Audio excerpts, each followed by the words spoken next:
दोस्तों, बैंकिंग एवं फाइनेंस के इस सफर में आज हम बात करते हैं सबसे बेसिक चीज सेविंग अकाउंट के बारे में।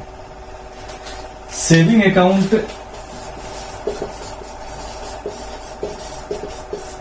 जैसा कि आपको नाम से ही पता है, सेविंग का मतलब है जैसे कि हम जो रोज कमाते हैं, बचाते हैं, जो इमरजेंसी फंड रखते हैं, कभी गाहे बेगाहे कभी जरूरत पड़ जाए, वैसे हम पैसा इकट्ठा करके रखते हैं, वो सब सेविंग अकाउंट के अंतर्गत आता है और हम वहीं रखते हैं ताकि हमें कभी एकाएक जरूरत पड़ जाए, पैसा निकाल सकें जब चाहें तब, जो उसका उपयोग है हम अपने दैनिक कार्यों में कर सकें। इसी के आधार पर हम अपना सेविंग अकाउंट रखते हैं। सेविंग अकाउंट के जो प्रकार हैं, जो उसकी वेरिएंट है, वो हमारे एक्सपेंडिचर और हमारे इनकम के ऊपर डिपेंड करती है कि हमारा इनकम कैसा है और हमारा एक्सपेंडिचर कैसा है। जिस हिसाब से हमारा इनकम और एक्सपेंडिचर रहता है, उसी हिसाब से हम सेविंग अकाउंट जो है चूज करते हैं नॉर्मली। तो आज इस बारे में हम विस्तृत रूप से चर्चा करेंगे और आपको सेविंग अकाउंट के बहुत सारे वेरिएंट के बारे में बताएंगे, बहुत सारे प्रकार के बारे में बताएंगे और आपके लिए क्या उपयुक्त है इस बारे में भी चर्चा करेंगे। तो आगे इस चर्चा को बढ़ाएं, उससे पहले आप लोगों से गुजारिश कि कृपया करके वीडियो को फॉलो करें, सब्सक्राइब करें चैनल को। सबसे पहले देखते हैं कि इसका पर्पस क्या है। सेविंग अकाउंट का पर्पस क्या होता है? सेविंग अकाउंट का पर्पस बहुत ही सिंपल है। जो रोज रोज हम कमाते हैं, जो हम एक जगह इकट्ठा करते हैं, रखते हैं, कभी कभी इमरजेंसी फंड भी रखते हैं हम कि कहीं इमरजेंसी की कभी जरूरत पड़े तो हम वहां से पैसा इजीली निकाल सके, इसलिए हम सेविंग अकाउंट रखते हैं। एग्जाम्पल के लिए आप मान लीजिए कि ये आप सेविंग अकाउंट में अगर 10,000 रुपया रखते हैं और 10,000 रुपये आपको बैंक जो है, बैंक के अनुसार 2% से लेकर के 4% के बीच में ब्याज मिलता है आपको।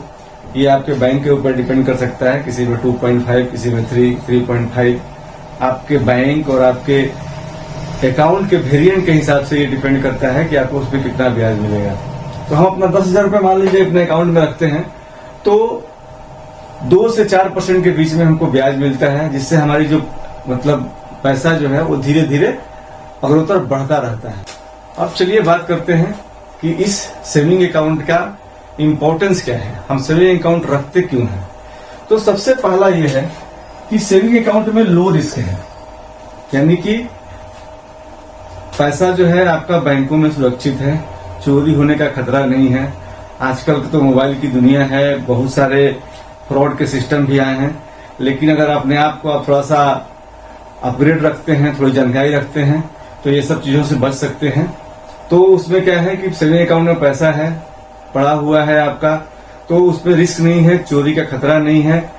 दूसरा चीज है इजी एक्सेस, यानी कि आप जब चाहें तब या तो अपने बैंक से या एटीएम के माध्यम से या मोबाइल बैंकिंग से, यूपीआई से, बहुत सारे ऐसे चैनल हैं जिससे आप पैसा जब चाहें तब निकाल सकते हैं। 24/7 पैसा जो है आपको इजीली अवेलेबल है और आप चाहें तो एटीएम से निकाल सकते हैं, मोबाइल में है तो यूपीआई कर सकते हैं, मोबाइल बैंकिंग यूज कर सकते हैं, इंटरनेट बैंकिंग यूज कर सकते हैं।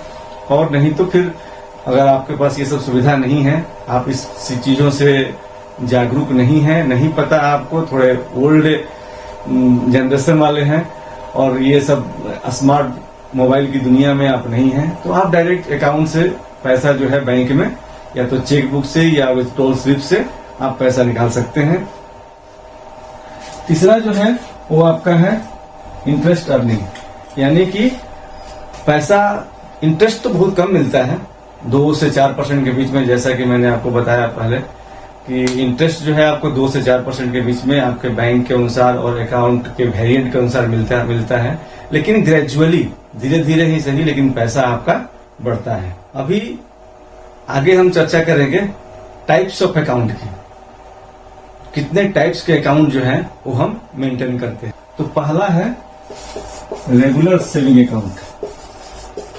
रेगुलर सेविंग अकाउंट, ये रेगुलर सेविंग अकाउंट क्या है ये जो है आपके डे टू डे लाइफ के लिए अच्छा है, जिसमें थोड़े पैसे आपके आ रहे हैं जा रहे हैं, इजी एसेस है, जब मन चाहे आप निकाल सकते हैं।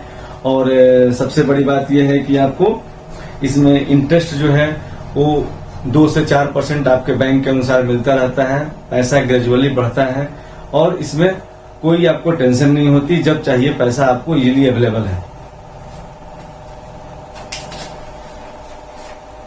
दूसरा अकाउंट है प्रीमियम अकाउंट। प्रीमियम अकाउंट, ये प्रीमियम अकाउंट जो है क्या है, ये हाई बैलेंस वालों के लिए है। थोड़े से जो अपर मिडिल क्लास वाले लोग हैं, जिनके पास काफी अकाउंट में पैसा पड़ा रहता है, 2 लाख 4 लाख 5 लाख रुपया पड़ा रहता है, उनके लिए है ये प्रीमियम सेविंग अकाउंट। इसमें इंटरेस्ट रेट जो है थोड़ा सा ज्यादा मिलता है, बाकी थोड़ी बहुत सुविधाएं इनको ज्यादा मिलती है। बैंक के अनुसार ये डिफर करता है, किसी में एनईएफटी आरटीजीएस चार्ज नहीं लगता, कोई अच्छा बैलेंस मेंटेन करके रखता है। जो प्रीमियम अकाउंट होते हैं उनमें कुछ चेक लिप्स फ्री होते हैं, एनईएफटी आरटीजीएस का जो चालान कटता है, जो फीस लगता है वो नहीं लगता। किसी किसी प्रीमियम अकाउंट में ऐसा होता है कि आपको बहुत सारी सुविधाएं मिलती है, पीओएस मशीन, एटीएम फैसिलिटी, ज्यादा निकालने की एटीएम का जो वेरिएंट होता है उसमें से ज्यादा पैसा निकाल सकते हैं, एक दिन में 1 लाख रुपए तक निकल सकते हैं। तो अगर आपका प्रीमियम अकाउंट है और आपके वेरिएंट के हिसाब से वो डिपेंड करता है कि आपको क्या क्या फैसिलिटी जो है बैंक के नियमों के अनुसार क्या क्या फैसिलिटी मिलती है। लेकिन इस प्रीमियम अकाउंट में रेगुलर जो बैंकिंग अकाउंट है उनसे फैसिलिटी थोड़ी सी ज्यादा होती है। अकाउंट है एफआई अकाउंट, ये फाइनेंशियल इंक्लूजन अकाउंट है। 2014 में मोदी जी ने शुरू किया था, गरीबों के लिए, हर आदमी बैंकिंग व्यवस्था से जुड़े। इसमें क्या है, ये 0 बैलेंस है, पैसा आप रखिए ना रखिए इससे कोई ज्यादा इसमें कोई चार्ज नहीं लगता, कोई फर्क नहीं पड़ता। एटीएम फैसिलिटी भी अवेलेबल है। नॉर्मली चेकबुक फैसिलिटी जो है वो काफी लिमिटेड है, ना के बराबर है। किसी बैंक में 15 लीफ फ्री मिलते हैं, किसी बैंक में 30 लीफ फ्री मिलते हैं, आपके बैंक के ऊपर डिपेंड करता है। लेकिन सबसे बड़ी ज्यादा इसमें देखने वाली बात यह है कि इसके जो ट्रांजैक्शंस हैं वो काफी लिमिटेड है। यानी कि आप नॉर्मली इनकमिंग एंड आउटगोइंग यानी विथड्रॉ और डिपॉजिट दोनों मिला करके नॉर्मली आप 1 लाख रुपया सालाना इसमें कर सकते हैं। तो इसमें ये विद्यार्थियों के लिए है, छोटे छोटे महिलाएं हैं, उन सबको सभी के लिए है। तो ये फाइनेंशियल इंक्लूजन अकाउंट इसलिए खोला गया है ताकि सभी लोग बैंकिंग व्यवस्था से जुड़े। नॉर्मली जो कोरोना काल में आपने देखा होगा, जो 500 रुपया हर में है, वो normally FI account and BSBD account में है, जो बेसिक सेविंग बैंक अकाउंट है उनमें है। चौथा अकाउंट है आपका senior citizen. Senior citizen account है। सीनियर सिटीजन अकाउंट क्या है, नॉर्मली आपको पता है सीनियर सिटीजन का मतलब होता है 60 साल से ऊपर। जिनकी उम्र 60 साल से ज्यादा हो गई है उनके लिए विशेष डिजाइंड अकाउंट है। इनमें इंटरेस्ट जो है, चाहे वो नॉर्मली एफडी पे हो, चाहे आरडी पे हो, या और भी कोई सुविधाएं हैं, चाहे नॉर्मल इंटरेस्ट रेट जो मिलता है, सीनियर सिटीजन को नॉर्मली 0.5% इंटरेस्ट ज्यादा मिलता है। नॉर्मली ये बैंक के ऊपर या बैंक के गाइडलाइंस के ऊपर हर बैंकों में अलग अलग हो सकता है, लेकिन नॉर्मल अकाउंट से सीनियर सिटीजन सेविंग अकाउंट में 0.5% के करीब जो है वो ब्याज ज्यादा मिलता है। कुछ हेल्थ रिलेटेड इश्यूज जो हैं उसके लिए कुछ इंश्योरेंस वगैरह भी कहीं कहीं प्रोवाइड की जाती है। तो नॉर्मली ये अकाउंट जो है वो 60 साल से ज्यादा बंदों के लिए है, जिनकी उम्र 60 साल से ज्यादा हो गई है।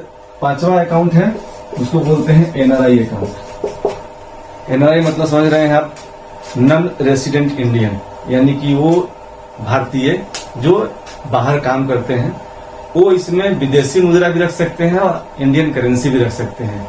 लेकिन ये नॉर्मल आदमी के लिए नहीं है, ये उन्हीं के लिए है जो कि विदेशों में रहते हैं या बाहर रहते हैं, वही इसको मेंटेन कर सकते हैं। चलिए अब आगे बात करते हैं इनके बेनिफिट्स क्या क्या हैं, सेविंग अकाउंट रखने के क्या क्या बेनिफिट्स हैं। तो सबसे पहला बेनिफिट है आपका, ये सेफ एंड सिक्योर है। यानी कि आपका पैसा जो है वो बिल्कुल सेफ है, सिक्योर है, उसमें कोई चोरी जाने का खतरा नहीं है, किसी से कहीं लुटने का खतरा नहीं है, बैंक में पड़ा है, अपने हिसाब से आप इसको कन्वीनियंटली यूज कर सकते हैं।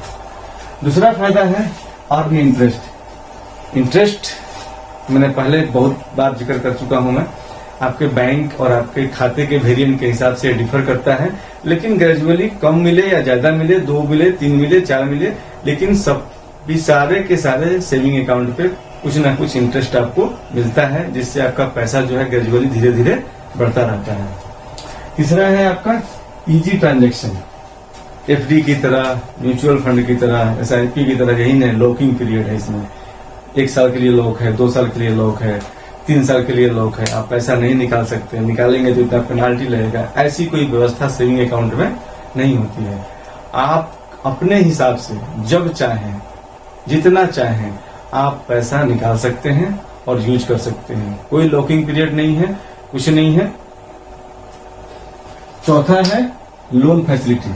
किसी किसी सेविंग अकाउंट में जो अगर आपका सेविंग अकाउंट अच्छा चल रहा है तो आपको पर्सनल लोन या ओवरड्राफ्ट फैसिलिटी इजीली आपको मिल सकती है, अगर आप बैंक के सारे क्राइटेरिया को पूरा कर रहे हैं, अगर आप गुड फेथ में हैं, गुड कस्टमर हैं, तो आपको ये loan facility, personal loan facility या और भी कोई लोन फैसिलिटी जो है या ओवरड्राफ्ट फैसिलिटी आपको इजीली मिल सकती है। पांचवा है रिकॉर्ड कीपिंग। रिकॉर्ड कीपिंग का मतलब क्या है कि आपके अकाउंट में कितना पैसा आया, कितना निकाले आप, ये इसका एक स्टेटमेंट पासबुक के रूप में आपको मिलता है। तो आप क्या है अपने खर्चों का ब्यौरा रख सकते हैं, कितना पैसा आया, कितना पैसा गया, कहाँ खर्च किया, इसकी एक रिकॉर्ड कीपिंग जो है आप रख सकते हैं। लास्टली कुछ टिप्स जब आप अकाउंट खोलने जाएं तो सबसे पहले अगर आप अकाउंट खोलने जा रहे हैं तो कुछ बैंकों से अपने इंटरेस्ट रेट को कंपेयर कर लें कि किस बैंक में इंटरेस्ट रेट जो है वो थोड़ा ज्यादा मिलता है, किसी में कम मिलता है। इंटरेस्ट रेट आप कंपेयर कर लें। दूसरी चीज का ध्यान रखें कि आपका जो सेविंग अकाउंट है वो किस वेरिएंट का होना चाहिए, मतलब आपकी आमदनी कितनी है, आपका खर्चा कितना है, कितना ट्रांजैक्शन होने हैं, उस बेस पे अपने अकाउंट के वेरिएंट का चुनाव कीजिए। तीसरी चीज ये है कि एज ग्रुप के अनुसार हर बैंकों में महिलाओं के लिए अलग, सीनियर सिटीजन के लिए अलग, विद्यार्थियों के लिए अलग, व्यवसायियों के लिए अलग, हर तरह के वेरिएंट अवेलेबल हैं, हर तरह के वहां पे खाते अवेलेबल हैं। तो आप अपने व्यवस्था के हिसाब से जो जरूरी है उसके हिसाब से खाते का चुनाव करें और खाता खोलें। तो जरूर बताएं कि आपका खाता किस प्रकार का है, और कोई क्वेरी हो तो जरूर हमसे पूछें। हम एक प्रैक्टिकल बैंकर हैं, आपकी सारी क्वेरी को सोल्व करने की कोशिश करेंगे। वीडियो को लाइक करें, सब्सक्राइब करें। बहुत बहुत धन्यवाद।